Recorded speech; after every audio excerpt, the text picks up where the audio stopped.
ओम नमः शिवाय। हर हर महादेव। सभी को नवरात्रे की बहुत बहुत शुभकामनाएं। ओम नमः शिवाय। हर हर महादेव। नवरात्रे की सभी को बहुत बहुत शुभकामनाएं। और आज के दिन जितने भी ये 9 दिन मनाते हैं नवरात्रे, आज दुर्गा अष्टमी है, पर ये 9 दिन शक्तियों का पूजन होता है। ये हम आत्माओं का ही तो यादगार है कि हम आत्माओं ने शिव परमात्मा से शक्तियां लेकर खुद को कैसे सशक्त किया था। असुरों पर जीत पाने का मतलब क्या है कि हमने अपनी बुराइयों को खत्म किया, सद्गुणों को धारण किया ना। हमारा जो ज्ञान का लक्ष्य भी है देवी देवताओं का जो दिखाते हैं, हमने दिव्य आत्मा बनना है, लक्ष्मी नारायण के जैसा बनना है। लेकिन वो कैसे बनेंगे, किस ज्ञान से बनेंगे? तो हम जो ज्ञान बता रहे हैं ये महादेव जी के द्वारा दिया गया ज्ञान है। महादेव कौन है ये हमने पहले भी क्लियर किया है कि शंकर अलग हैं, महादेव अलग हैं ना। तो देवों के देव महादेव ही शिव परमात्मा का साकार स्वरूप है। लेकिन कई लोग शंकर पार्वती जैसे उसके साथ ऐसा मानते हैं कि दुर्गा भी वही, उसका भी वही कार्य है। लेकिन महादेव की जो शक्ति है दुर्गा, उसका भी हमें ज्ञान प्रॉपर नहीं है। तो ये जो पार्वती वाले शंकर ये नहीं है, जो महादेव जी हैं जिन्होंने ये ज्ञान दिया। तो ये जो दुर्गा उनकी शक्ति है, भक्ति मार्ग वाला ज्ञान है कि पार्वती जो है ना, वो पार्वती ही पिछले जन्म में सती थी। ये तो सबको पता है, सती या पार्वती का, है ना, सबको मालूम है कि पिछले जन्म में उसने तपस्या की थी उसको शंकर को पाने के लिए। लेकिन वो खुद पार्वती दुर्गा का अंश थी, शंकर भी अंश था महादेव का। तो दोनों एक ही के अंश हैं।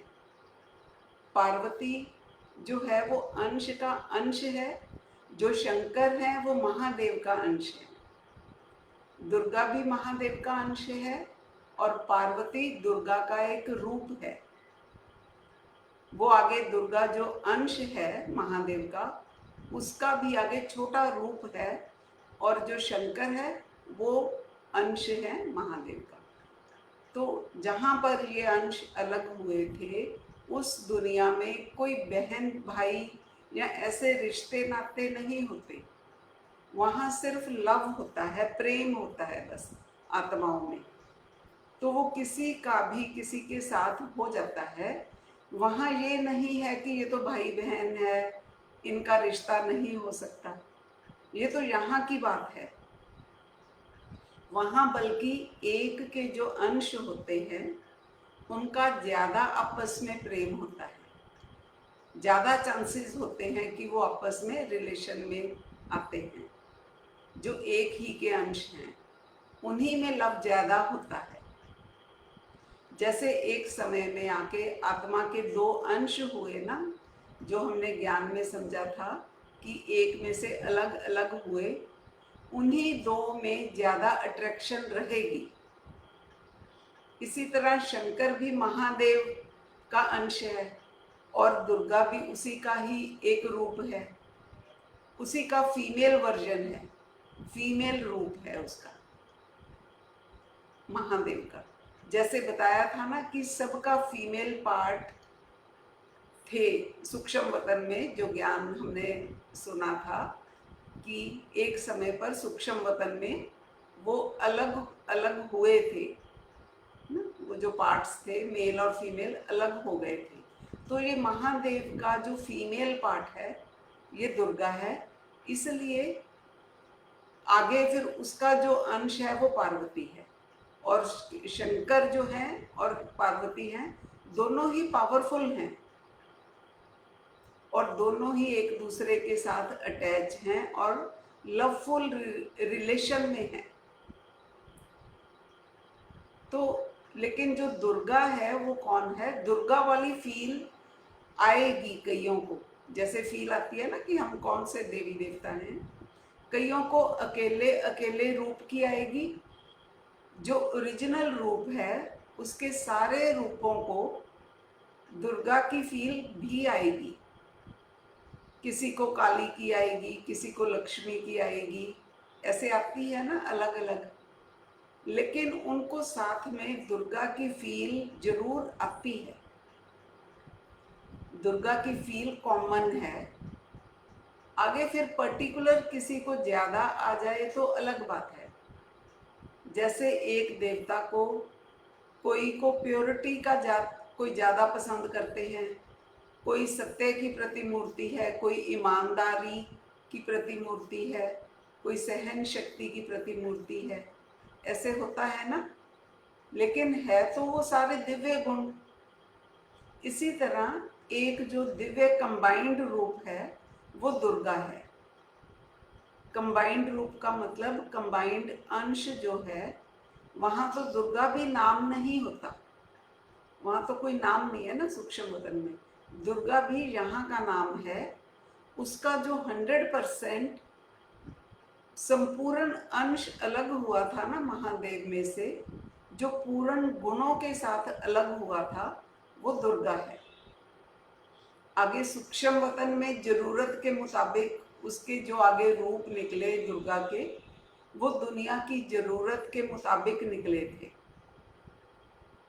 जहां भी संसार में जरूरत थी, कहीं उसका काली रूप प्रकट हुआ, कहीं उसका कोई और रूप प्रकट हुआ, कहीं कोई और रूप प्रकट हुआ, तो वो जरूरत के हिसाब से अलग अलग रूप हैं। इनको अगर कंबाइंड करेंगे तो वो दुर्गा हो जाएगी। और उनमें से जो सती है, जो पार्वती है, वो दुर्गा का अंश है। दुर्गा का एक रूप है पार्वती, जो शंकर के साथ समा गई थी, यानी कि शंकर के साथ जुड़ गई थी। शंकर को 100% गुणों का देव नहीं कह सकते। पावरफुल तो वो है, लेकिन उसमें दोनों ही चीजें हैं। संपूर्ण गुणों का प्रतीक नहीं है। जिसको 100% गुणों की कैटेगरी में रखते हैं वो महादेव है। आप उसको नेक्स्ट टू शिव भी कह सकते हैं। महादेव को नेक्स्ट टू गॉड नहीं कहेंगे, क्योंकि गॉड के तो फिर हमने जाना ना कि आगे 3 रूप हैं। शिव और महादेव एक ही रूप है, क्योंकि गॉड का तो अलग से ज्ञान है। महादेव में ही शिव है और महादेव में ही शिव दिखेंगे। जो कंबाइंड रूप की बात करते हैं ना मुरलियों में, कंबाइंड रूप शिव और महादेव का है। एक्चुअल में महादेव में ही शिव समाया हुआ है, वो अलग नहीं होता कभी उससे। अलग से शिव को कोई याद नहीं कर सकता। दोनों का कंबाइंड रूप है, एक ही रूप है। जब हम ओम नमः शिवाय बोलते हैं तब भी वो महादेव को ही जाकर प्रभावित करता है, उस पर ही इफेक्ट आएगा और हम उसी से जुड़ेंगे। उनमें कोई फर्क नहीं है दोनों में। ये हमने ज्ञान में जाना है कि महादेव कौन है, शिव कौन है, शंकर कौन है ना। तो महादेव को आप निराकार भी बोल सकते हो, आकार भी बोल सकते हो और साकार भी बोल सकते हो। बात यह है कि कब किस से कहां पर कंपेयर कर रहे हो, उसके संदर्भ में वह चीज बदल जाएगी। अगर आप महादेव की सोल को ऊपर से कंपेयर करते हो तो निराकार कोई और है। आकार में फिर वो शिव परमात्मा है। निराकार तो हमने जाना था ना ज्ञान में, वो एक शक्ति है ना। और फिर उसके बाद आकार में शिव परमात्मा है और महादेव फिर साकारी है, साकार में है, क्योंकि उसको 2 परम तत्वों का शरीर है, उसमें गुण है, इसलिए उस वे से हम उसको साकार साकारी भी बोल सकते हैं। अगर हम ऊपर वाले दोनों को छोड़ देंगे, परमात्मा के निराकार और आकार स्वरूप को, और महादेव को नीचे वाली सोल्स से कंपेयर करेंगे, अगर हम देहधारी आत्माओं से कंपेयर करते हैं, तो देहधारी आत्माएं वो साकार में हैं, और आकार में जो 3 तत्वों की दुनिया में आत्माएं हैं, इंक्लूडिंग ब्रह्मा विष्णु शंकर, वो आकारी हो गई, और महादेव निराकारी हो गई। जो महादेव आत्मा है वो निराकारी फिर बोल सकते हैं, क्योंकि वो 3 तत्वों में नहीं है। और 2 तत्वों में आकाश और वायु तत्व जो कि ठंडे तत्व हैं, तो निराकारी स्टेज हो गई उसकी, अगर हम इधर से नीचे से कंपेयर करेंगे। तो इसी तरह आत्मा को वैसे अगर देखो तो ना तो वो मेल है ना वो फीमेल है, लेकिन अगर कंपेयर करोगे परमात्मा से, मान लो अगर महादेव से कंपेयर करेंगे, कई बार बाबा ने ऐसे बोला है ना कि तुम मेरी सजनियां हो, और कई बार ऐसे भी बोला है कि तुम मेरे आशिक हो, मैं तुम्हारी माशूक हूं। ऐसा वाणियों में भी आता है। अब अगर आशिक माशूक देखो तो ये मेल फीमेल हो जाते हैं, लेकिन अगर उसके पीछे का भाव देखो तो वो ये है कि मुझ पर तुम सब फिदा होते हो, तुम सब मुझसे लव करते हो। ये मतलब है ज्ञान के हिसाब से जो भाव है वही है कि तुम सब आत्माएं मुझ परमात्मा से लव करते हो। वहां फिर वो ना मेल है ना फीमेल है, लेकिन समझने के लिए ये बात बोल दी। इसी संदर्भ में जितनी भी आत्माएं हैं ना, ये सिर्फ समझने की बात है कि परमात्मा को परम पुरुष भी माना गया है। शास्त्रों में भी ऐसा लिखा हुआ है कि वो परम पुरुष है। ऐसे सिख धर्म में भी गुरु गोविंद सिंह जी ने एक शब्द में बोला है कि मैं हूँ परम पुरुष का दासा, है ना, कि मैं परम, जो परम पुरुष है मैं उसका दास हूँ, उसने मुझे भेजा है। तो परम पुरुष बोलने से आपको मेल की भासना आती है। परम पुरुष कहा है, पुरुष है माना सारी आत्माएं तो जैसे सजनियां हैं, तो उस कंपैरिजन में सारी आत्माएं फीमेल हो जाती हैं, क्योंकि वो फिदा होती है परमात्मा पे, परमात्मा पर फिदा होती है, आत्मा उससे लव करती है। इसलिए ये सिर्फ समझने के लिए ये बात है, एक्चुअल में थोड़ी कोई मेल या फीमेल होती है आत्मा। वैसे भी हम जब योग करते हैं ऐसे बोलते हैं ना कि मैं आत्मा, है ना, 5 तत्वों से पार जा रही हूँ, सभी ऐसा ही बोलते हैं ना। हमने जो समझा था कि मेल और फीमेल जो सूक्ष्म वतन में हुए थे, है ना, 2 तरह से मेल फीमेल होते हैं। एक मेल फीमेल है साकार शरीर के साथ, एक मेल फीमेल है आपके गुणों के हिसाब से।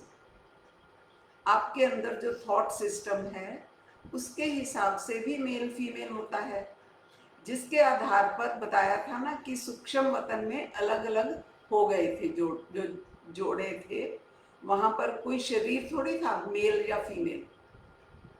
वहां पर शारीरिक आधार पर मेल फीमेल तो नहीं थे ना। तो एक है सॉफ्ट साइड, एक है हार्ड साइड। जैसे हम कहते हैं ना उसका स्वभाव सॉफ्ट है, इसका कट्टर ऐसे है, कड़क है स्वभाव। उस हिसाब से जो आत्माओं का सृजन हुआ था, है तो वो सारी आत्माएं ही, लेकिन एक में जो संस्कार थे वो सॉफ्ट वाले थे, दूसरी आत्मा में जो संस्कार थे वो हार्ड साइड वाले थे। तो संस्कारों के हिसाब से ऐसे उनको बोल सकते हो। अगर आपको पुरुष तन में ऐसे किसी के हाव भाव फीमेल जैसे दिखते हैं, उसके एक्शन उस तरह के होंगे, उसकी बॉडी स्ट्रक्चर भी वैसी हो, तो आप बोल देते हो ना कि ये तो फीमेल जैसी लगती है। उसके एक्शन के हिसाब से भासना आती है फीमेल की, लेकिन शरीर उसका मेल का है। यहाँ पर तो शरीर के हिसाब से मेल फीमेल हैं इस दुनिया में। तो ये जो ज्ञान सुनाते हैं ना, कि वो इस कई ऐसा ज्ञान देते भी हैं, वो इसी बात को थोड़ा कनेक्ट होकर के बताते हैं। जो प्रकृति और पुरुष का ज्ञान देते हैं, उनको वो वाली फील आती होगी ना सूक्ष्म वतन की, जहां से वो अलग हुए थे प्रकृति और पुरुष, कि हर आत्मा के अंदर ही मेल फीमेल के संस्कार हैं। ये ज्ञान उनका एक हिसाब से गलत नहीं है। अगर किसी के भी ज्ञान को समझो तो समझ में आ जाएगा। इनको वो अंदर वाली फील आती है कि जो वैल्यूज हैं, जो संस्कार हैं मेल और फीमेल के, वो दोनों ही हर एक के अंदर हैं। इसलिए हर एक आत्मा को तकरीबन तकरीबन नारी और पुरुष कहा जा सकता है, क्योंकि एक जगह पर तो वो जब अलग नहीं हुए थे तो उनमें दोनों संस्कार एक में ही थे ना।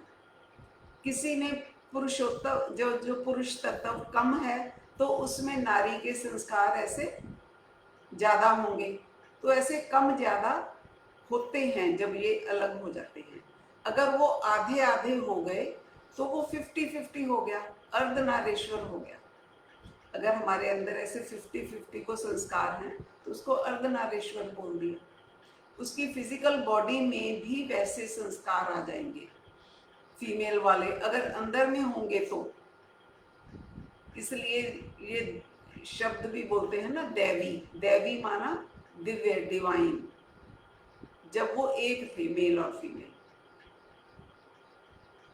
दिव्य एक है, देवी ये भी गुणों के साथ है। देवी गुणों के हिसाब से है जब दिव्य गुण होते हैं, और देवी माना शरीर के हिसाब से देवी है, क्योंकि संस्कार तो शरीर के साथ ही होते हैं ना। देवी माना शरीर में, देवी जो संस्कारों के साथ, जब वो शरीर में है तो उसको देवी बोलेंगे, इसलिए उसको देवी बोल दिया। आत्मा नहीं देवी होती, आत्मा तो दिव्य आत्मा होती है। तो आत्मा की स्टेजेस के अनुसार ऐसे शब्द हैं। दिव्य गुणों को धारण करने वाली आत्मा, उसको दिव्य आत्मा बोल देते हैं, है ना, देव आत्मा बोल देते हैं। देवी होती है जब शरीर धारण कर लेती है, वही आत्मा जो देव आत्मा है, जब वो शरीर धारण कर लेती है तो वो देव या देवी बन जाती है। हम बोलते हैं ना दैवी राज्य, है ना, स्थापन करना है। दैवी राज्य कौन से वाला है? जहां पर मेल फीमेल का भान नहीं होता, कंबाइंड स्वरूप है, तो उसको दैवी स्वराज्य बोलते हैं। माना सूक्ष्म वतन वाले, जो टॉप वाला सूक्ष्म वतन है, वहां के सतयुग की बात करते हैं।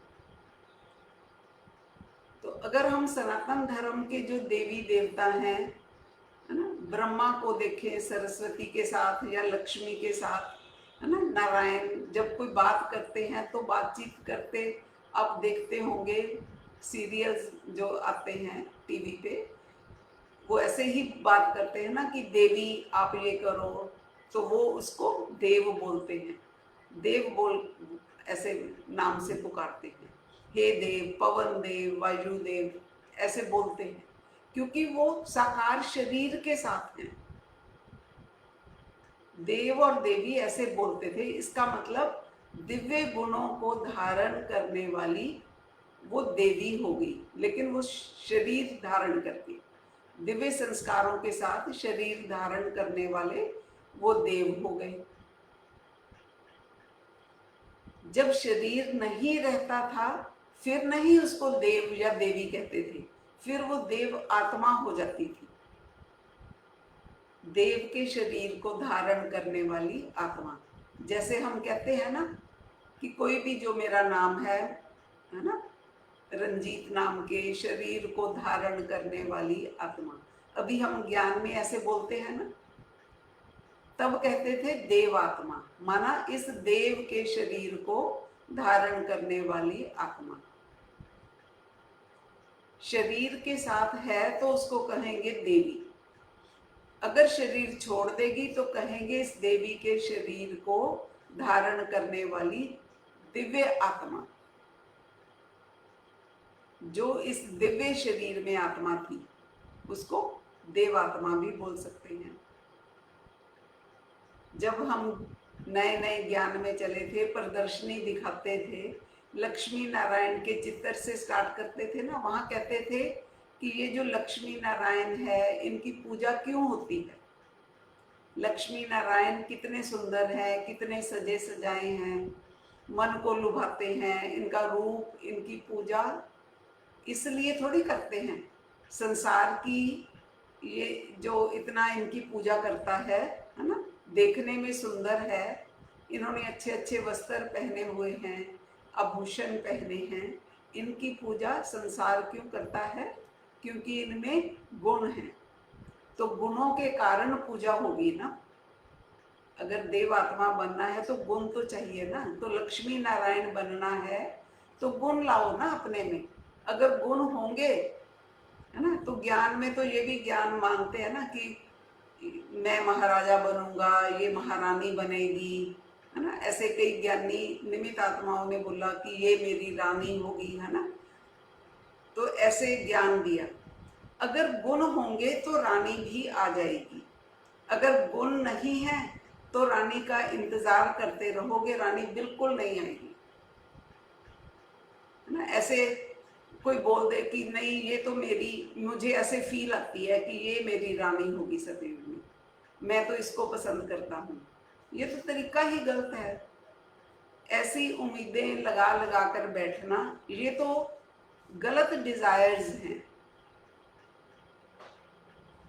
इनकी ये डिजायर्स इनको कभी भी मुक्त नहीं होने देंगी, यहीं पर ही भटकते रहेंगे। उसको पाने की चाह में वो शरीर छोड़ेंगे, फिर अगले जन्म में उसको ढूंढेंगे, फिर वो कहीं ना कहीं मिलेगी, फिर उसको लव एट फर्स्ट साइट हो जाएगा और फिर वो नहीं उसको मिलेगी, है ना। ऐसे ही तड़पते रहेंगे, भटकते रहेंगे। अब जन्म जन्म का साथ तो है, हर जन्म मिलते भी हैं, पर वो आगे पीछे भागने वाला ही है। तो बाबा ने ज्ञान दे दिया कि बच्चे अपने में गुण पैदा करो। जो ये लोग करते हैं ना प्रदर्शनी में, कितने लोगों ने ज्ञान सुन लिया, काउंटिंग करते हैं, इतनी प्रजा बना ली, ऐसे काउंट करते हैं ना, टिक टिक की घड़ी रख लेते हैं। ये तो फिर ये तो वही बात हो गई ना कि डॉक्टर बनने से पहले पेशेंट अपने पक्के करते हैं। ये पेशेंट मेरा, ये पेशेंट तेरा, ये वाला जब बीमार होगा तो ये मेरे पास आएगा, जब ये बीमार होगा तो ये तेरे पास जाएगा। तो काबिल डॉक्टर बनो ना, पेशेंट तो अपने आप ही आ जाएंगे। अगर राजा अच्छा होगा, प्रजा तो अपने आप आ जाएगी, प्रजा कहीं ढूंढने थोड़ी जाना पड़ेगा। ये समझ ही नहीं आई ज्ञान में इनको। संस्कार अगर आपके अच्छे होंगे ना, तो अगर मुक्ति चाहेंगे आपको मुक्ति मिलेगी, जीवन मुक्ति चाहेंगे तो जीवन मुक्ति मिलेगी। और यहीं पर सतयुग की भी इंतजार करने की जरूरत नहीं आपको। अभी इसी वक्त सतयुग की फील आने लग जाएगी अगर आप सही ज्ञान से अपने संस्कार ठीक करोगे। जैसे कि आप सतयुग में हो, आपको ऐसे फील आएगी। 2036 की हम इंतजार थोड़ी करते हैं, हम तो आज ही सतयुग में हैं। सतयुग में जो सुख मिलना है आत्माओं को, हम तो आज ही फील कर रहे हैं, हम इंतजार नहीं करते सतयुग का।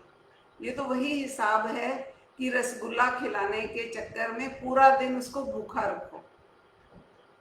तेरे को रसगुल्ला देंगे शाम को, है ना, इतने बजे, सारा दिन वो ललचाई नजरों से इसी चक्कर में घूमता रहेगा कि शाम को रसगुल्ला मिलेगा, गुलाब जामुन मिलेगा। अगर वो शाम को गुलाब जामुन मिले ही ना, किसी ने बनाया ही नहीं, तो ये कोई तरीका नहीं है। हम नहीं किसी सतयुग का इंतजार करते। जिन आत्माओं ने संस्कार परिवर्तन कर लिए, वो अभी इसी वक्त बिल्कुल 24 घंटे शांति सुख को फील करेंगे। और सतयुग जैसा वातावरण ही बाहर में फील करते हैं। समय कोई ऐसा नहीं जो उड़कर दूसरा या फिर तीसरा हो जाएगा।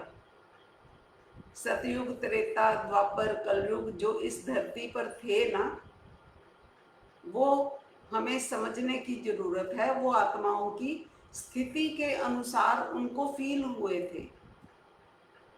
कोई ये नहीं है कि पहले कोई हवा और थी, आज हवा कोई और है। बदल नहीं गए कोई 5 तत्व। वो आत्माओं को अपनी अपनी स्टेज के अनुसार सतयुग जैसे सुख का आभास होता है। फिर आत्माओं में ही चेंज आती है, अंदर संस्कारों में, और वही जो बाहर का सतयुग था उसे त्रेता जैसे लगने लग जाता है। जब अंदर में फिर चेंज आती है तो बाहर का वातावरण द्वापर जैसा लगने लग जाता है। आज अंदर में विकार है तो बाहर की दुनिया विकारी लगती है सारी। इस प्रोसेस में अगर हम अंदर में चेंज कर लें अपने संस्कारों को, तो यही दुनिया हमें फिर से सतयुग लगने लग जाएगी। इनको तो महलों जैसे, जो अभी हम ज्ञान में किस चीज की वेट कर रहे हैं, इनको तो महलों वाला सतयुग चाहिए, बाहर वाला सतयुग चाहिए। जो अमीर आदमी होते हैं उनके लिए सतयुग पता क्या होता है, क्या स्वर्ग है? बस एक 5 स्टार होटल हो, उसमें डिलक्स रूम मिल जाए, फिर उसमें ऐशो आराम के सारे साधन हो। वो ऐसे ही जब मस्ती करते हैं तो उनको यही लगता है ना कि हम तो स्वर्ग में हैं। यही स्वर्ग है। तो स्वर्ग का भी तो अलग अलग हिसाब है ना। उनके लिए वही स्वर्ग है जो यहाँ पर इस मायावी दुनिया में ही खुश हैं। ठीक इसी तरह से इन लोगों के लिए जो उस सतयुग का इंतजार कर रहे हैं, ये किस स्वर्ग की कामना कर रहे हैं कि यहाँ बाग बगीचे हों, पेड़ पौधे, फूल, है ना, सोने के महल, फलों का रस इच्छा करें तो मुंह में आ जाए। तो ये कौन सी कामना है, कैसी कामना है स्वर्ग की? अमीर लोगों की जो अयाशी वाली बात नहीं हो गई। 5 स्टार होटल की जगह उनको, उनकी इच्छा है धरती पर ऐसे खुशबूदार बाग बगीचे महल मिल जाएं, सतयुग आ जाए यहाँ पर। फिर साथ में इनको रानियां भी चाहिए, रानियों के साथ इनको सोम रस भी चाहिए। तो ऐसे बड़ी बड़ी फील लेकर बैठने से अगर हो जाता तो फिर तो अब तक हो ही जाना था। अगर हम फील तो बहुत बड़ी लेते हैं, मेहनत कुछ करें ना, तो फील तो सारी, आप देख लो ब्रह्मा कुमारी इसने बहुत ऊंची ऊंची फील ली हुई है।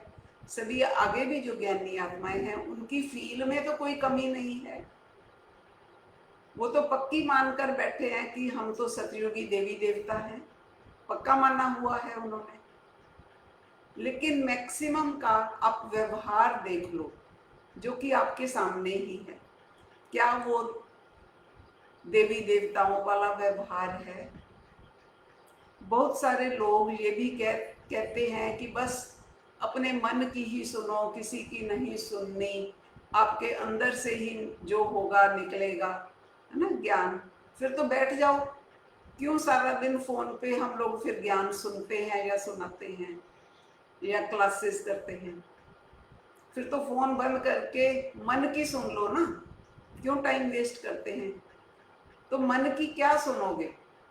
मन तो एक क्रिया का नाम है, वो तो एक अक्वायर्ड सेल्फ के अनुसार ही दिखाएगा ना। जो कुछ भी दिखाएगा अंदर से क्या निकलेगा, जो आपके अक्वायर्ड सेल्फ में होगा। तो इसलिए सद्ज्ञान तो चाहिए ही आत्माओं को, कोई माने चाहे ना माने।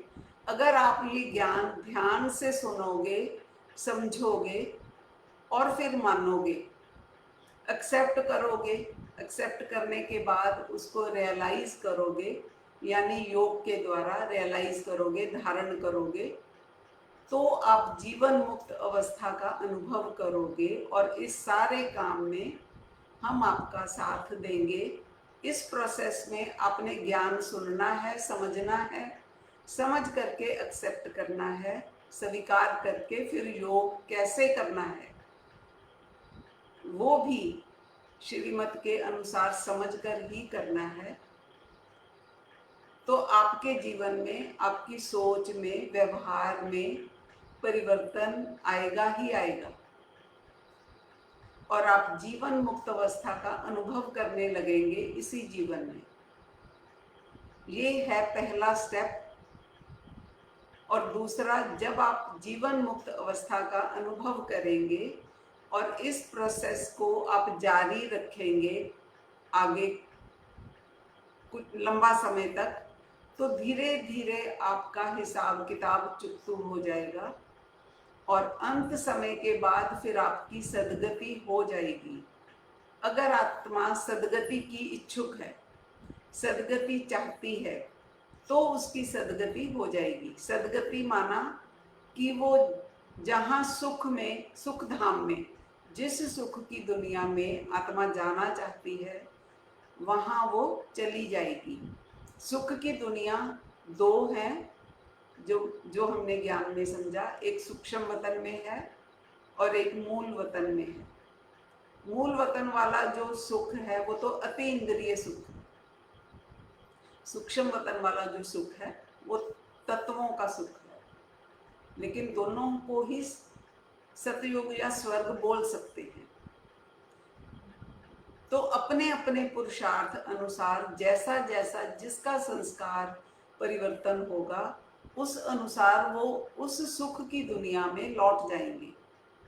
बहुत से बच्चों की इच्छा तो है ना अपने वतन लौटने की। बाबा तो साफ कहता है कि अब घर चलना है, मैं तुम्हें लेने आया हूँ, अपने वतन को जाना है। इस पर तो गीत भी बने हुए हैं। जिन बच्चों की इच्छा होगी अपने वतन को लौट जाने की वो लौट जाएंगे, और जिनकी यहाँ इच्छा है रहने की इसी दुनिया में, वो यहाँ पर ही जीवन मुक्त अवस्था बना सकते हैं और उनको जीवन मुक्त अवस्था फील होगी। तो ये प्राप्ति है यहाँ पर हमारे इस ज्ञान में, महादेव जी के ज्ञान में।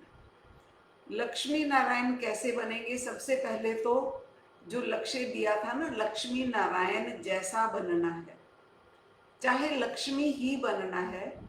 उनकी पूजा हम कहते हैं ना कि क्यों करते हैं, वस्त्रों के कारण या सुंदरता के कारण नहीं करते, क्योंकि उनके अंदर गुण है। तो इनके गुणों के कारण पूजा होती है ना। लक्ष्मी नारायण बनने का मतलब है वैसे लक्षण को धारण करना, वैसे गुणों को धारण करना।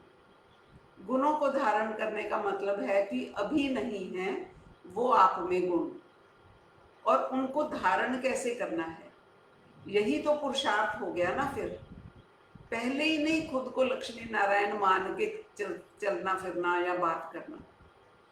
एक्सेप्ट करना है कि मेरे में वो गुण नहीं है अभी।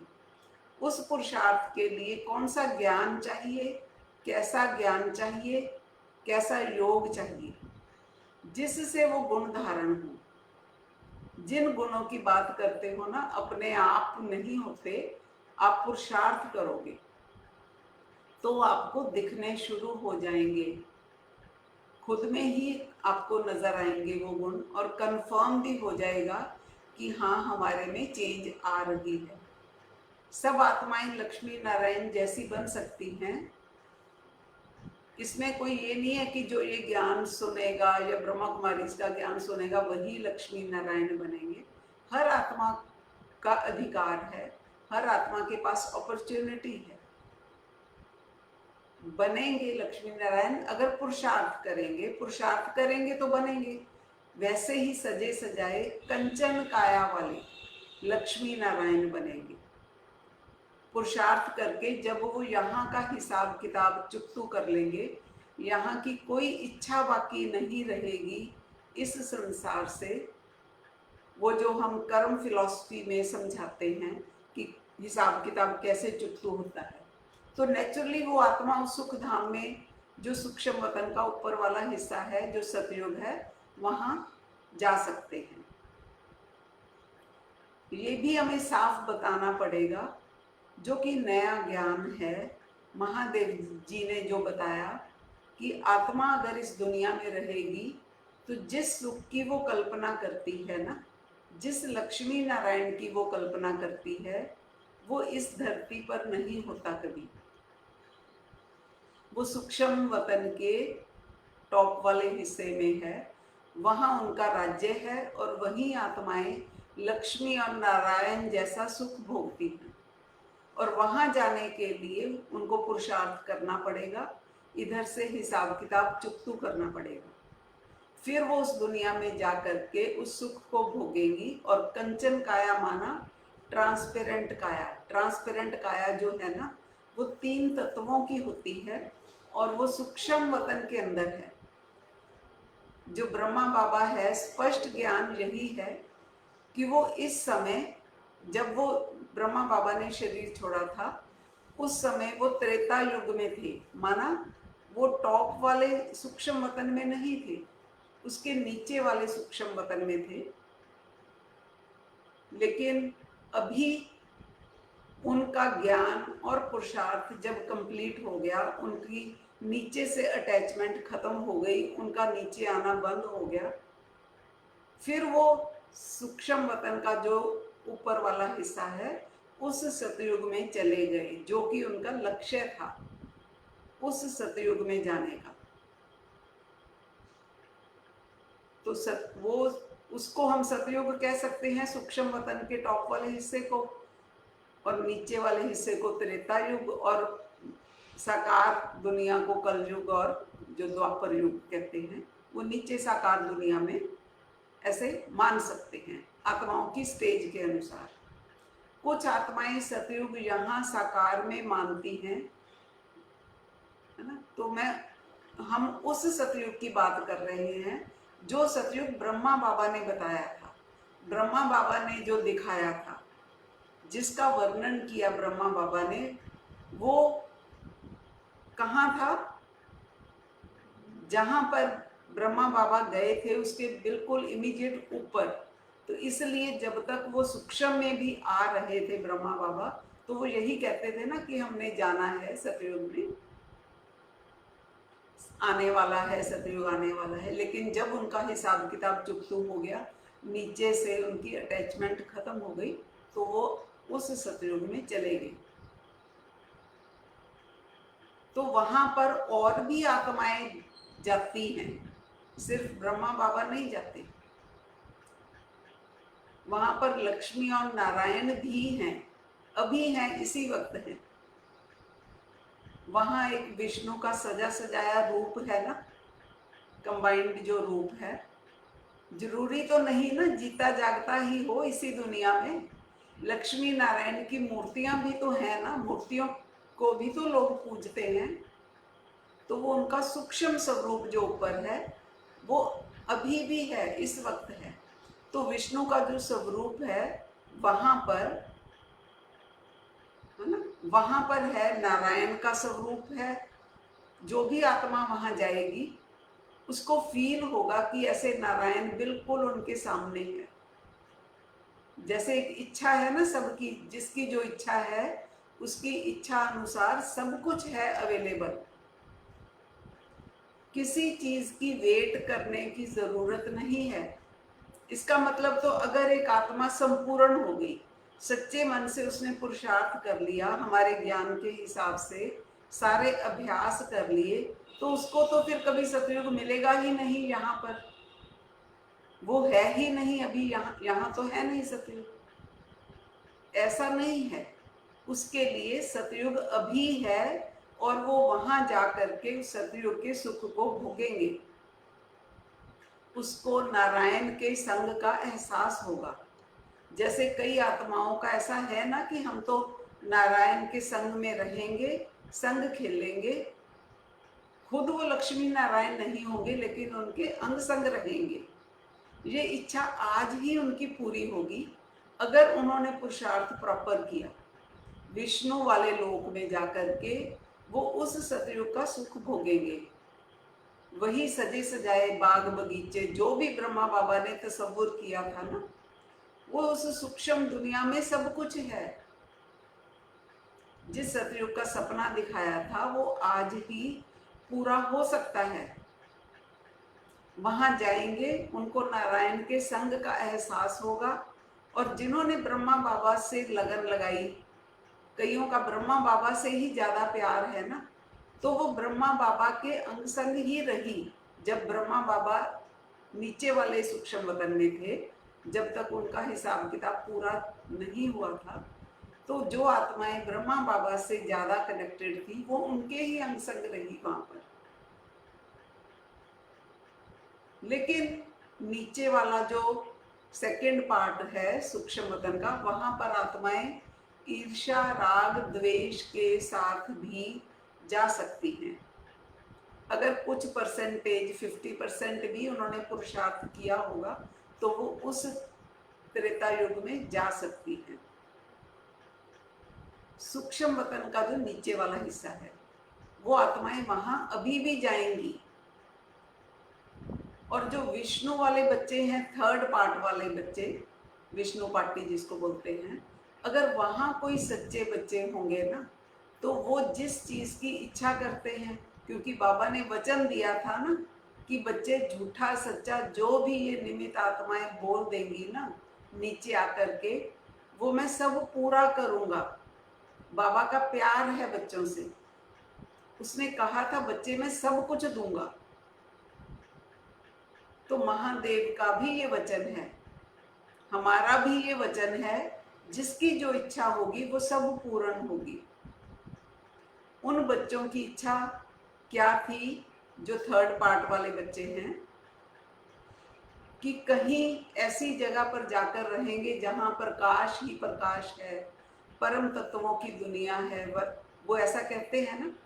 तो जो बच्चे वहां भी सच्चे होंगे, जिन्होंने सच्चे मन से ही पुरुषार्थ किया होगा, वो रियल में वहां जाकर रहेंगे और उनको फील होगा कि जैसा बाबा ने हमें बताया था वैसा हमें मिल गया। निमित्त जो ज्ञान दाता है वे खुद भी तो वहीं जाएंगे ना, जैसे ब्रह्मा बाबा गए। इतना ज्ञान दिया इन लोगों ने, इतनी सेवा की, पूरा जीवन लगा दिया, तो वो क्या क्यों नहीं वहां जाएंगे? उनको सेवा का फल तो मिलेगा ना। लेकिन मेन बात जो आपने समझनी है कि इतना ज्ञान होने के बाद भी इनके मूल में अग्नि तत्व का वास है। अग्नि तत्व का वास है, इस कारण से सारे सुख भोगते हुए भी, यहाँ भी आप देख लो इनके पास क्या कुछ नहीं है। बड़े बड़े सेंटर्स हैं, सुख सुविधाएं हैं, मान शान है ना, इतने लोग इनकी भक्त हैं इनके। चाहे ब्रह्मा बाबा के बच्चे हैं, चाहे बापू जी के बच्चे हैं, चाहे सेकंड पार्ट वालों के हैं, इतना सब कुछ होते हुए भी, है ना, इतने भक्त लोग आते हैं, क्या कुछ नहीं है इनके पास? सब कुछ है ना। फिर भी इनका हिसाब किताब देखो, इनका व्यवहार, इनके संस्कार देखो, इनको गुस्सा भी आता है। ऐसा क्यों होता है? क्यों है ऐसा? इतना कुछ होने के बाद तो इंसान को वैसे ही प्रसन्न हो जाना चाहिए, है ना, मस्त रहना चाहिए। जैसे हम लोग तो मस्त है ना, हमें कोई परवाह नहीं, कोई ज्ञान में चले ना चले, हमारी तरफ से कोई कहीं भी जाए, हम तो मस्त हैं। कोई बात सुने ना सुने, कोई गलत बोले ठीक बोले, कोई फर्क नहीं हमें पड़ता। कहीं भी ज्ञान सुने तो ऐसी स्टेज होनी चाहिए ना। लेकिन इनकी क्यों नहीं है ऐसी? क्योंकि अग्नि तत्व का वास है उनके मूल के अंदर, मूल स्वभाव में, उनकी पैदाइश में वो चीज है, सृजन में है इनके। जैसे हमने वो सृजन वाला लेसन किया था, क्रिएशन वाला, कि इनके सृजन होते ही, क्योंकि वहां पर अग्नि तत्व क्रिएट हो चुका था, तो इनके अंदर समा जाता है। तो ये हो ही नहीं सकता कभी कि वो ऐसा बिल्कुल कभी परेशान ना हो। तो इतना ज्ञान होने के बाद भी इतना ज्ञान दे रहे हैं, एक सिस्टम को चला रहे हैं, कोई छोटी बात तो नहीं है।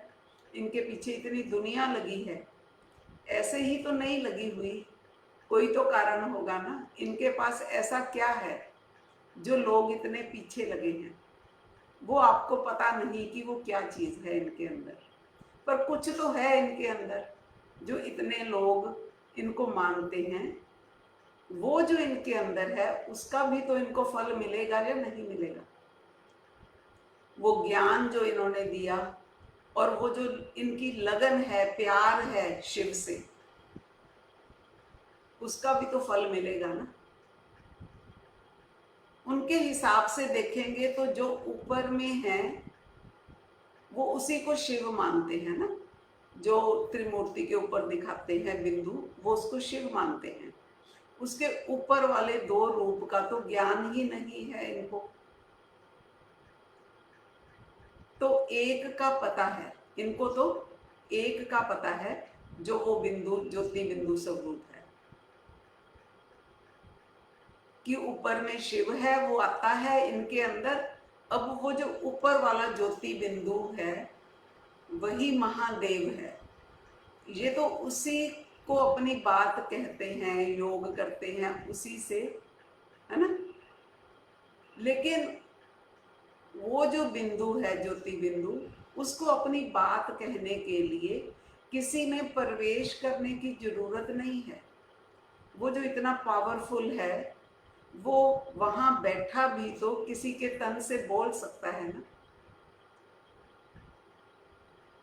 उसके ऊपर वाला जो शिव है, पहले वाला जो शिव है, उसका तो ज्ञान ही नहीं है। ये तो महादेव को ही शिव मानते हैं। इन्हें नहीं पता कोई सुपर नेचुरल पावर का सोर्स है, वो अपनी जगह से हिलेगा तो सारी सृष्टि में गड़बड़ हो जाएगी। यहाँ तक तो इनकी बुद्धि नहीं जाती। इतनी तो इनकी इम्पार्शियल सोच कहाँ है कि ये ऐसे एक आत्मा को ऊपर में ही छोड़ दें, उसको स्पेयर कर दें कि कोई बात नहीं, ऊपर ही है वो। ये तो खींच के धरती पर लाएंगे उसको। कोई भी आत्मा होगी उसको नीचे ही बुलाएंगे। उसका तो इन्हें क्योंकि पता ही नहीं, इसलिए उसको तो छोड़ दो। शिव को तो, जो दूसरे वाला है, जो परमात्मा का साकार स्वरूप है, ये तो उसके साथ लड़ते मरते हैं, उसी से प्यार करते हैं, सारे हिसाब किताब उससे ही करते हैं। ब्रह्मा बाबा को तो वैसे दोनों तीनों की का भान आ जाता है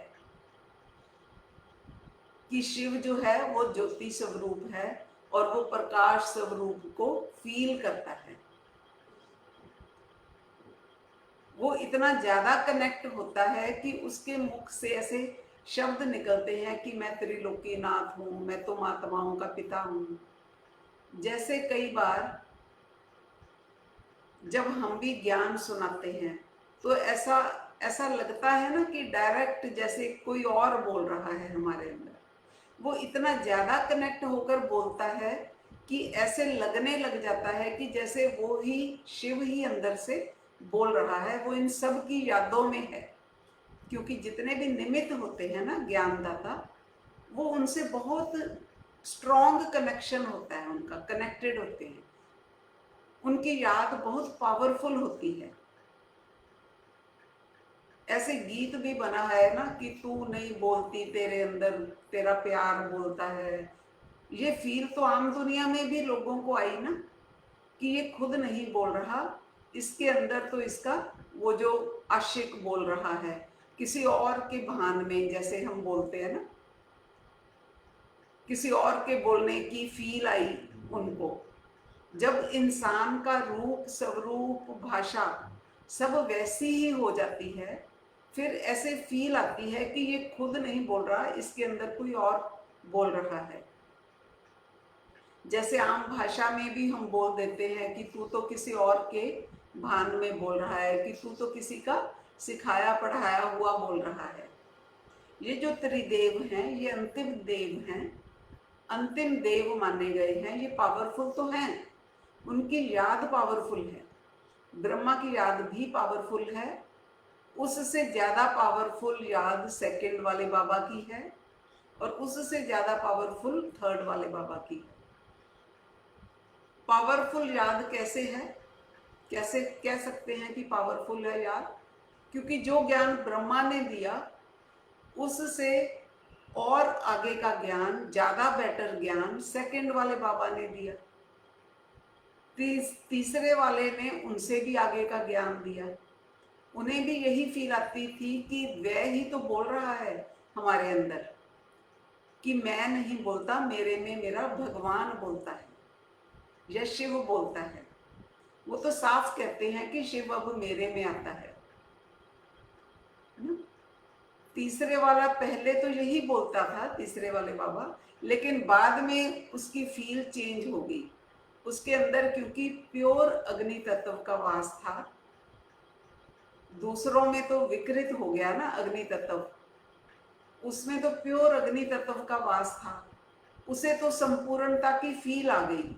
एक तरह से देखा जाए तो तात्विक रूप में तो वो ऑलमाइटी है भी, इसमें तो कोई दो राय नहीं है, तो उनको ऑलमाइटी मान सकते हैं।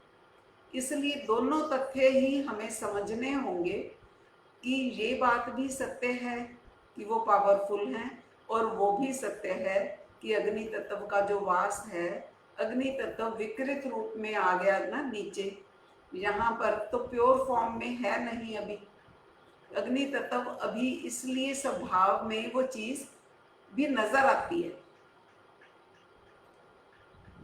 सामने वाले तो खराब हैं ही अगर कोई प्रॉब्लम आती है।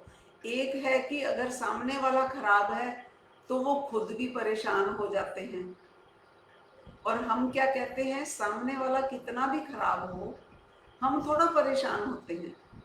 हम कहते हैं कि अगर खराब रहना है तो खराब रहो, नहीं सुनना तो ना सुनो, कोई कुछ भी सुनाता है उसको अधिकार है ना, इतना तो हमें एक्सेप्ट करना चाहिए। हर एक अपनी अपनी सोच के अनुसार ही तो सुनाएगा। ये फर्क तो है ना हम लोगों की सोच में। तो ऐसे कई फर्क आपको नजर आएंगे महादेव जी के ज्ञान में, जो हमारे को कई लोग भी बोल भी देते हैं कि आपकी सोच तो बहुत विशाल है, आपका हृदय तो विशाल है। तो विशाल हृदय का विशाल होना सद्गुण है ना। देवता बनने के लिए विशाल हृदय तो चाहिए ना।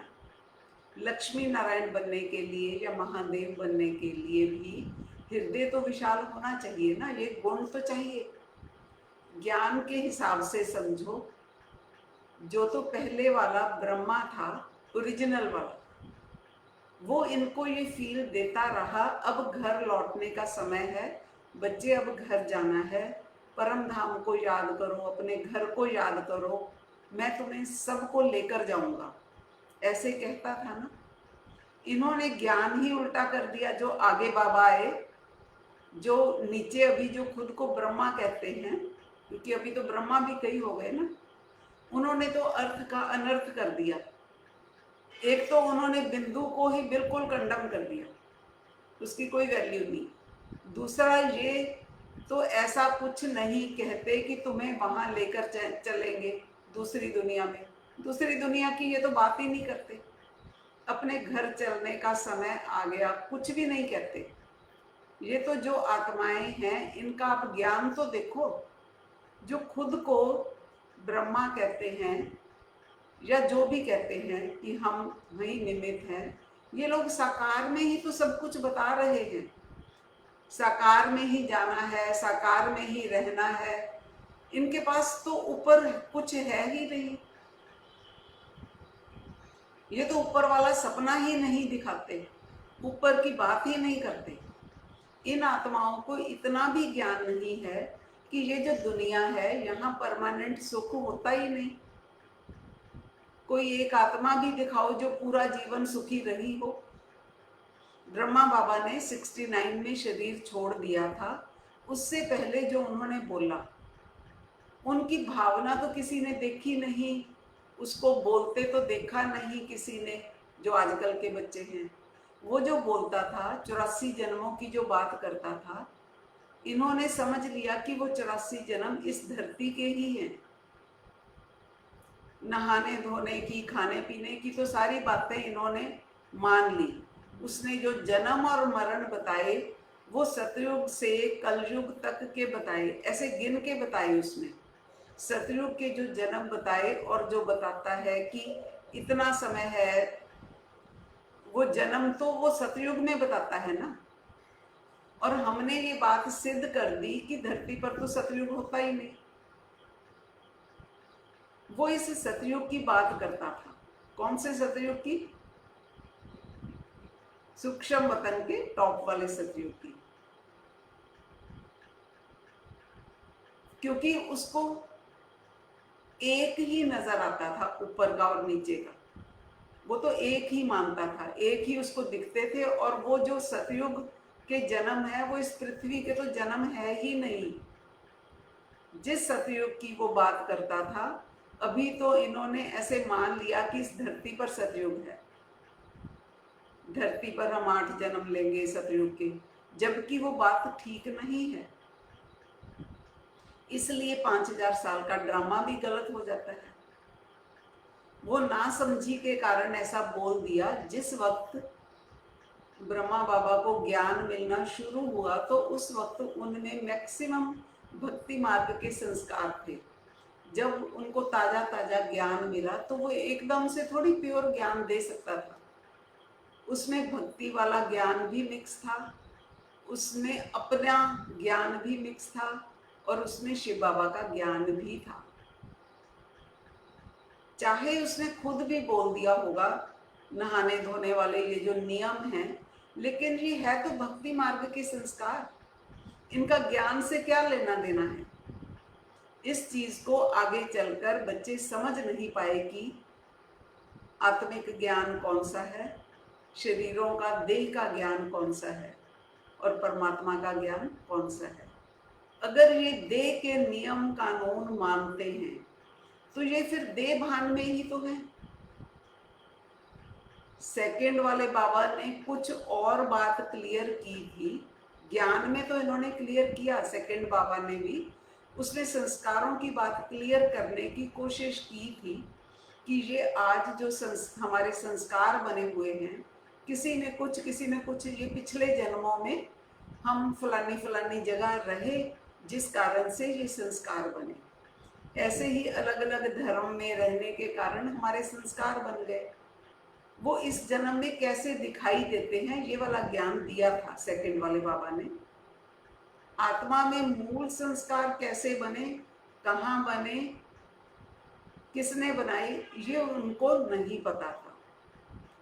ये तो जैसे अगर मैं आपको ये बता दूं कि पिछले 10 साल आप कहाँ रहे, क्या क्या आपका हिसाब किताब रहा, मैं बता दूं किसी को, तो वो पूरा ज्ञान थोड़ी है। वो तो 10 साल का ज्ञान है, 10 साल का ज्ञान है सिर्फ। इसी धरती पर जो उन्होंने ज्ञान दिया, इसी धरती का ही वो ज्ञान था। आत्मा यहाँ आती है और वो किस किस धर्म में रही, आज उन पुराने संस्कारों का क्या इफेक्ट है आत्मा पर, वो आज कैसे दिखाई देते हैं, वो ज्ञान है। तो इसलिए फर्स्ट और सेकंड पार्ट में ज्ञान क्लियर नहीं हो पाता। मिक्सिंग तो ब्रह्मा बाबा से हो गई ना ज्ञान में, उसने सारा ज्ञान यहाँ पर ही समझ लिया, इसी धरती पर समझ लिया। और सेकंड वाले बाबा ने फिर इस धरती पर आत्मा के सफर का ज्ञान बता दिया कि इसी धरती पर कितने जन्म कैसे हुए। सतयुग की बात वो भी वैसे ही करते हैं, सेकंड पार्ट वाले भी, लेकिन ये सतयुग को थोड़ा ज्यादा क्लियर करते हैं और सूक्ष्म वतन का ज्ञान बताते हैं। ये जो कंचन काया की बात करते हैं ना सेकंड पार्ट में, लोगों ने उसको दूसरी तरफ ले लिया। वो कहता था कि वहां वस्त्र नहीं पहनते, शरीरों के ऊपर वस्त्र नहीं होते। लोगों ने उसकी बात को गलत साइड पर ले लिया, बिना वस्त्र के वहां घूमते हैं। एक्चुअल में बात तो वो सच है, सूक्ष्म वतन में वस्त्र तो है ही नहीं। शारीरिक वस्त्र जो आजकल पहनते हैं वो तो होते ही नहीं। सतयुग में तो 2 तत्वों वाला वस्त्र भी नहीं होता। 2 तत्व जो नजर आते हैं, जो तत्व, धरती और जल, वो बात तो उसने और ज्यादा क्लियर की, बल्कि लेकिन मंद बुद्धि होने के कारण बच्चों ने कंचन काया वाले शरीर को भी इस धरती पर ही मान लिया। उसे इन्होंने ऐसे मान लिया कि बिना कपड़ों के घूमते थे। उन्होंने ये भी बोला कि सतयुग में शरीर के साथ ही जाना है। ये बात बिल्कुल सही है, लेकिन वो बात कैसे सही है ये जान लो। उन्होंने बोला ना कि हम तो इसी शरीर के साथ सतयुग में जाएंगे। इसी शरीर का मतलब ये हुआ कि 3 शरीर है ना आप आत्मा के। जैसे वो बात तो कंचन काया की कर रहे थे, तो उसी हिसाब से वो उस शरीर की बात कर रहे थे जो 3 तत्वों का शरीर है। वो तो साथ ही जाता है। आत्मा 3 तत्वों का शरीर तो साथ लेकर जाएगी ना। सतयुग में वो बोलते हैं कि ये शरीर बर्फ में जम जाएंगे तो परिवर्तन हो जाएगा शरीर का, कलयुगी शरीर खत्म हो जाएगा, सतयुगी कंचन काया आ जाएगी। शरीर तो बदला ना, जिसे वो बर्फ कहते हैं ना, बर्फ में दब जाएंगे, वो धुंधला धुंधला, उनको सूक्ष्म वतन ही नजर आता है। वो धुंध हटा दोगे तो सारा ज्ञान समझ आ जाएगा। ये धुंध है सूक्ष्म वतन की, सफेद सफेद, उसको जो धुंध नजर आती है वही उसको बर्फ कहा। वहां पर पक्का यही है कि पिछला शरीर छूट जाता है, कलयुग वाला, और नया शरीर निकल आता है अंदर से। नया शरीर जो सूक्ष्म शरीर है, जो कि 3 तत्वों का शरीर होता है, इसलिए वो जो नया शरीर है उसके साथ सतयुग में चले जाएंगे, कंचन काया वाला शरीर हो जाएगा।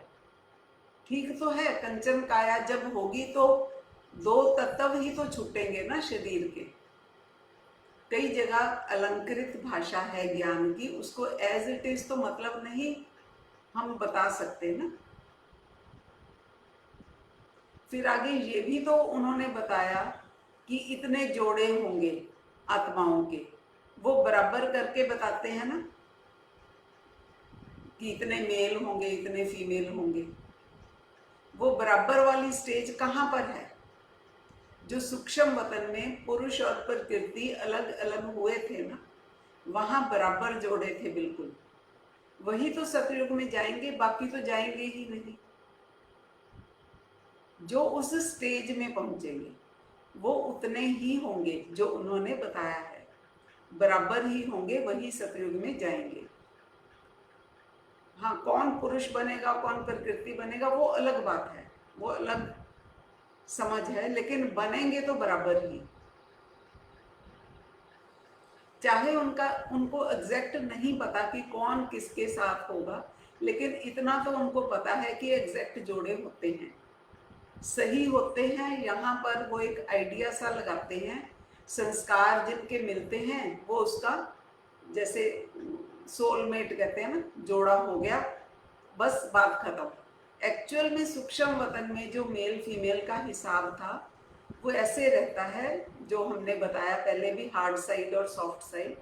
इन्होंने ऐसा मान लिया कि ब्रह्मा कुमारीज वाले सारे सॉफ्ट साइड हैं और हमारे वाली साइड सारे हार्ड साइड हैं, हम राजा बनने वाले हैं, कि हम तो मेल साइड वाले हैं। लेकिन वो एग्जैक्टली ऐसा नहीं है। 3 तत्वों के शरीर में इस तरह से मेल फीमेल तो नहीं होते ना। यहाँ पर तो बॉडी पार्ट्स से आप पहचानते हो कि ये मेल है ये फीमेल है। वहां होता है संस्कारों के हिसाब से मेल फीमेल, वहां अलग ही संस्कारों के हिसाब से हुए थे। वहां बॉडी तो है नहीं, संस्कारों के हिसाब से फील आती है कि ये मेल है ये फीमेल है, लेकिन वो होती फील ऐसे ही परफेक्ट है जैसे यहाँ पर है। तो ये सूक्ष्म वतन का सूक्ष्म ज्ञान है, लेकिन जरूरी है इस समय पर हम सबको मालूम होना चाहिए, क्योंकि अगर हमें ज्ञान क्लियर नहीं तो फिर हम भटकते ही रहेंगे। तो वहां पर जो मेल फीमेल की फील है वो परफेक्ट होती है सूक्ष्म वतन के नीचे वाले हिस्से में, बल्कि इससे भी ज्यादा स्ट्रॉन्ग फील होती है। वहां शरीरों का तो बंधन है नहीं, है ना। अगर किसी मेल सोल का फीमेल सोल के साथ रिलेशन बनाने का मन करता है, यहाँ पर तो वो पॉसिबल नहीं ना, वो कर नहीं सकते, क्योंकि यहाँ पर तो फिर वो इज्जत खराब होती है, उनको गलत माना जाता है। लेकिन वहां तो ऐसा कुछ है नहीं, वहां उनकी इच्छा पूर्ण हो जाती है। ना तो कोई आप पर कोई केस कर सकता, ना पुलिस पकड़ सकती, लेकिन इच्छा पूर्ण हो जाती है सबकी वहां पर। जैसे हमें सपने में नजर आता है ना कि कौन मेल है कौन फीमेल है, मन की आंख से दिखता है ना, वहां भी फिजिकल बॉडी की फील रहती है, फील आती है, लेकिन body organs as it is नहीं होते। वहां पर बॉडी ट्रांसपेरेंट है, जैसे ऑरा होते हैं ना, ऑरा टाइप का बॉडी, और वो आपस में मिक्स हो सकते हैं। उनको फील वैसे ही आएगी जैसे उन्होंने यहाँ पर एक रिलेशन बनाते हैं कि वहां पर उन्होंने सुख भोगा हो, और वहां पर सबकी तृप्ति हो जाती है, चाहे वो मेल है चाहे फीमेल, सबकी तृप्ति हो जाती है। और एक साइड तो उनका फिर ये खत्म हो जाती है ना, ये जो इच्छा होती है, इस साइड से, जैसे इस सुख से वो तृप्त होकर ही आगे जा सकते हैं, नहीं तो जा ही नहीं सकते। अगर आपकी कोई इच्छा रह जाती है तो आप ऊपर वाले सूक्ष्म वतन में सतयुग में नहीं जा सकते, नहीं तो वो इच्छा बाकी रह जाएगी ना। जो भोगने की इच्छा है वह तो उसको रोक देगी। जब आगे वाले सतयुग में वो जाएगा, फिर शरीर को भोगने वाली इच्छा खत्म हो जाती है। जो सूक्ष्म वतन के ऊपर वाला सतयुग है उसमें भोगने की इच्छा नहीं होती, ना ही उसमें मेल फीमेल का भान होता है। मेल फीमेल होते ही नहीं वहां पर, वहां पर और तरह की फील है। वहां पर भी तो कोई इच्छा होती होगी तभी वहां जाते हैं ना। वहां वहां पर ही फिर वो मस्त हो जाते हैं।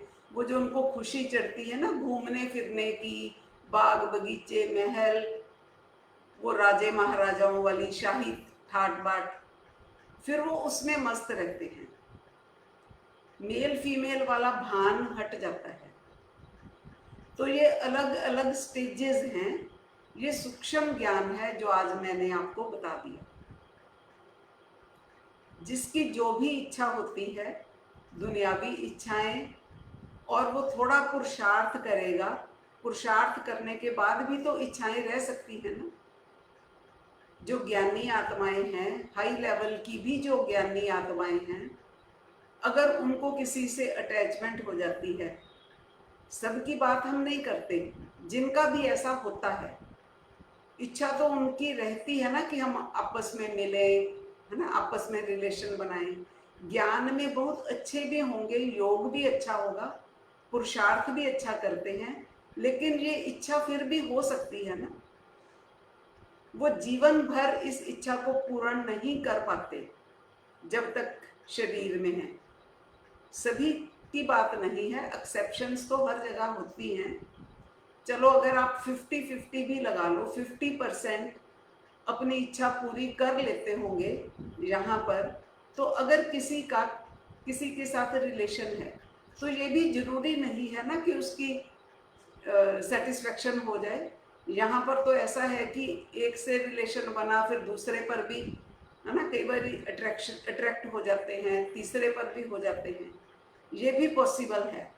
और जिनके मन में इच्छा है लेकिन एक ज्ञानी होने के नाते प्योरिटी को धारण किए हुए हैं, ब्रह्मचर्य का व्रत पालन करते हैं, मन में भोगने की इच्छा है और भोग नहीं पाते, उनके शरीर छूट गए तो फिर वो इच्छा तो बाकी रह गई ना उनके अंदर, वो इच्छा कहाँ पूरी होगी।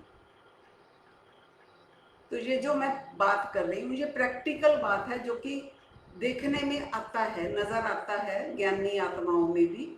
सूक्ष्म वतन में जाकर जो नीचे वाला हिस्सा है वहां कोई बंधन नहीं है, सब कुछ ओपन है, कोई रिस्ट्रिक्शन नहीं है, वहां कोई नियम कायदा कानून लागू नहीं होता, कोई लॉ नहीं ब्रेक होता।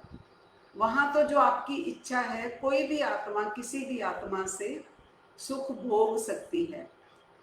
जब तक उनकी तृप्ति नहीं होती वहां पर उनकी इच्छा पूर्ण हो जाती है, और भी कई इच्छाएं वहां पर उनकी पूर्ण होती हैं, क्योंकि इच्छाएं तो रहती हैं ना आत्माओं में पुरुषार्थ करने के बाद भी। जब जिनका शरीर छूट गया, पुरुषार्थ तो किया उन्होंने लेकिन पूरी तरह नहीं हुआ, तो वो आत्माएं तो वहां जा सकती हैं। ये वाली जो इच्छाएं हैं वहां जाकर पूरी होती हैं। सूक्ष्म वतन के ऊपर वाले हिस्से में जो अलग हुए थे जोड़े, वो फिर एक हो जाते हैं, लेकिन एक वो होंगे जो ज्ञान के द्वारा, जिनके अंदर से मेल फीमेल का भान हट जाएगा। वो यहाँ पर भी हो सकता है, इस साकार शरीर में रहते हुए भी, और वहां पर भी हो सकता है। जैसे अभी एक इच्छा की बात की, आत्मा अगर तृप्त हो गई तो वो भान हट गया ना, वो खत्म हो गया उसका। भोगना जो होती है वो भोगने के बाद खत्म हो जाती है। और संस्कार जड़ से कैसे निकलता है? अगर आपका कुछ मीठा खाने का मन करता है ना, रसगुल्ला खाने का मन करता है, बहुत अच्छा लगता है आपको, अगर तो आप उसको तब खाते हो जब भी वो मिलता है, तो फिर वो इच्छा आपकी हमेशा ही बनी रहेगी। आपको टेस्टी लगता है, आप 10 साल से खा रहे हो और हमेशा खाते ही रहोगे। किसी की रसगुल्ला खाने की इच्छा अगर आपको खत्म करनी हो तो उसका तरीका पता क्या है? डेली आपके सामने रसगुल्ले की प्लेट भर के रख दो, डेली नाश्ते की टेबल पर प्लेट भर के रसगुल्ले की रख दो। आप जितने मर्जी खाओ, वो आपकी मर्जी है, चाहे 2 खाओ, चाहे 4 खाओ, चाहे 10 खाओ, आप कुछ टाइम बाद रज जाओगे, है ना। रसगुल्ले से जब आपका दिल भर जाएगा ना, तो रसगुल्ले की इच्छा वो अपने आप छूट जाएगी। आपका एक टाइम आएगा जब आप कहोगे कि इसको ले जाओ मेरे सामने से, मेरे सामने मत रखो। तो रसगुल्ला देखने का भी मन नहीं करता अब तो। ऐसे वहां पर अति में वह चीज जब आपको मिल जाती है तो वो संस्कार छूट जाता है। वो यहां नहीं छूटता जीते जी, धीरे धीरे वो संस्कार छूट रहा है ना। छूट गया, एक नहीं, ऐसे कई संस्कार जब छूट जाते हैं, और छूटने के बाद अब जिनका सृजन ही वहां पर हुआ है, जब उनकी सारी इच्छाएं ही पूर्ण हो गई उनके लिए, वही परम धाम है बस। फिर उनकी और कोई इच्छा ही नहीं होगी कहीं जाने की, उनकी कोई इच्छा ही नहीं होती आगे जाने की। कोई जरूरत थोड़ी है, जरूरी थोड़ी है सबकी सतयुग में जाने की इच्छा हो, नहीं होती कईयों की। वो आत्माएं मैक्सिमम यहीं अपना सुख का समय गुजार के फिर नीचे आ जाएंगी। उनके लिए तो वही स्वर्ग हो गया ना, फिर से नीचे आ जाएंगे बस।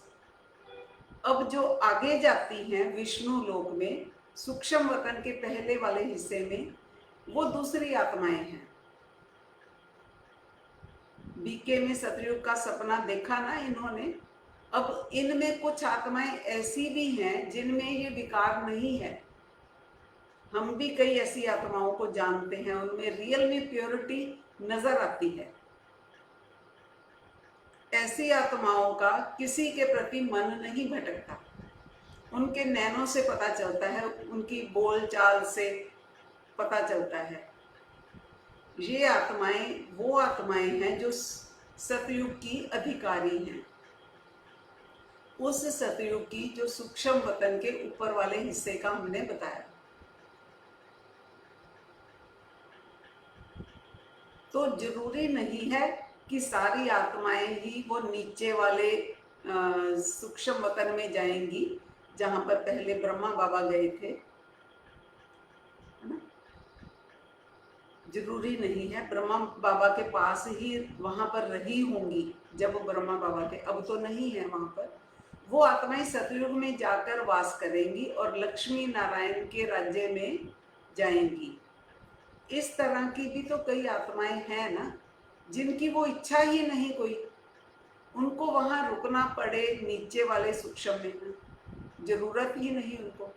जो ब्रह्मा बाबा वाला सूक्ष्म वतन था और जो ऊपर वाला सूक्ष्म वतन है विष्णु वाला, ये सिर्फ समझने के लिए हमने अलग अलग किए हैं सुखों के हिसाब से। अदरवाइज ऐसा कोई वहां पर लाइन नहीं लगी हुई, या कोई बैन नहीं, या कोई रिस्ट्रिक्शन नहीं है कि जब ब्रह्मा बाबा वहां थे तो उसके आगे कोई जा नहीं सकता था। वो मैंने आपको बता दिया कि वो संस्कारों के आधार पर है।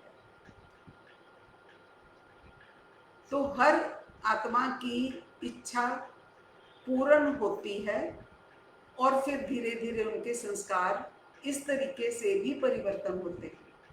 कुछ परसेंटेज तो उन्होंने ज्ञान योग से खुद कर लिए, लेकिन कुछ फिर वो प्रैक्टिकल में जाकर भी पूरे होते हैं। जैसे हमने देखा कि कुछ एग्जाम्पल्स गुलजार दादी की बिल्कुल वही स्टेज है जो ऊपर वाले सतयुग की स्टेज थी। हम ये बात छोड़ दो कि वो रथ था या क्या था, उस वजह से मैं नहीं कह रही कि रथ था इसलिए वो अधिकारी है, नहीं, उसके चेहरे से, चलन से, नजरों से, है ना, पता चलता था। ये आत्माएं वो आत्माएं हैं जो रियल में सीधी डायरेक्ट पहले वाले सतयुग की अधिकारी हैं, और वो गए भी उसी सतयुग में होंगी। वो डिटैच्ड सोल्स थी। इवन हमारे सेंटर पर भी हमारे जो बड़े दीदी थे, उनमें भी वो प्योरिटी नजर आती थी। उनमें कोई पॉलिटिक्स नहीं था, रियल में वो शिव बाबा से जुड़ी थी। शिव बाबा मतलब महादेव से जुड़ी थी, या फिर विष्णु माना लक्ष्मी नारायण से जुड़ी थी। या तो उनको नारायण चाहिए था या फिर शिव बाबा चाहिए था, यानी महादेव चाहिए था। और दोनों का उनको एहसास हुआ होगा, उनकी इच्छा पूर्ण हो गई होगी। वो पहले वाले सतयुग की अधिकारी थी। बाकी आत्माओं का सबका अलग अलग हिसाब है, उनके संस्कारों के हिसाब से। ये आत्माओं के मूल संस्कारों पर डिपेंड करता है, जो कि कभी बदलते नहीं हैं। उस आत्मा को नीचे आकर आप कहीं भी रख दो, कैसे भी स्थान पर डाल दो, मूल संस्कार नहीं बदलते उसके। जैसे हमारे जो बड़े दीदी थे सेंटर पे, अचल दीदी, उनका मूल संस्कार तो कभी नहीं बदला ना, चाहे कितनी भी आसपास की आत्माएं करप्शन करें या पॉलिटिक्स करें, उनमें से भासना आती थी इनोसेंस की, प्योरिटी की। उनके अपने मन में छल कपट नहीं था। इनोसेंस और प्योरिटी की फील गुजार दादी में से भी ऐसे आती थी। जानकी दादी का ज्यादा लगाव ब्रह्मा बाबा से था। वो आत्मा है जो सूक्ष्म वतन में गई होगी, पहले जरूर ब्रह्मा बाबा के इर्द गिर्द ही रही होगी। क्योंकि लगाव भी कई तरह का होता है। एक लगाव होता है जिसकी हमने पहले बात की, इच्छा होती है भोगने की। एक प्योर वाला लगाव भी होता है। जानकी दादी जी का जो लगाव था वो प्योरिटी वाला लगाव था ब्रह्मा बाबा से। ऐसा जो भगवान के नाम पर किसी देवी देवता के प्रति, है ना, होता है कोई, जैसे मीरा ने कृष्ण से किया था, परमात्मा से, भगवान से सच में प्रीत करता है कोई, है ना, मस्त होकर उसमें खो जाने वाली ऐसी प्रीत थी। ब्रह्मा बाबा के साथ रहने की इच्छा, उनके पास रहने की इच्छा, अंग संग रहने की इच्छा, ये इच्छा थी कई आत्माओं की। तो वो इच्छा उनकी ऐसे ही पूरी हुई होगी।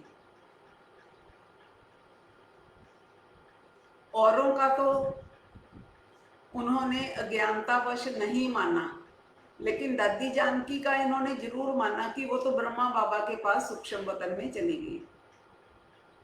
इनका जन्म नहीं बताया दादी जानकी का या गुलजार दादी का, है ना। मम्मा का तो इन्होंने बोल दिया था ना, नेपाल में हुआ था, लेकिन जन्म इन आत्माओं का नहीं होता।